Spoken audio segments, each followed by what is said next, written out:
இந்த வார்த்தை ஆண்டவர் உங்களுக்கு தீர்க்க தரிசனமாய் சொல்லுகிறார். உலகத்தில் இருக்கிறவனிலும் பெரியவர் உங்களில் இருக்கிறார் என்று ஆண்டவர் வாக்குத்தத்தம் பண்ணுகிறார். அநேக பிரச்சனைகளினால் நெருக்கப்படும் பொழுது, கஷ்டப்படும் பொழுது என்னுடைய இருதயம், நான் தனித்து விடப்பட்டு இருக்கிறேன், நான் தூக்கி எறியப்பட்டு இருக்கிறேன், எல்லாரும் என்னை புறக்கணித்து விட்டார்கள், எல்லாரும் என்னை ஒதுக்கி வைத்து விட்டார்கள் என்று ஒரு அனாதை என்று அழுவதுண்டு, எனக்கு யாரும் இல்லை என்று புலம்புவதுண்டு. அப்படிப்பட்டவர்களுக்கு இந்த வார்த்தையை தீர்க்க தரிசனமாய் ஆண்டவர் சொல்லுகிறார், பெரியவர் உனக்குள் இருக்கிறார். தேவப்பிள்ளையே, நீங்கள் பயப்பட வேண்டிய அவசியம் கிடையாது.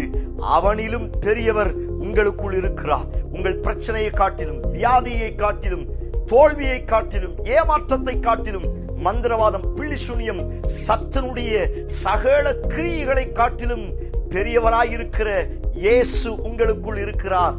பெரிய காரியங்களை நீங்கள் காணப்போகிறீர்கள்.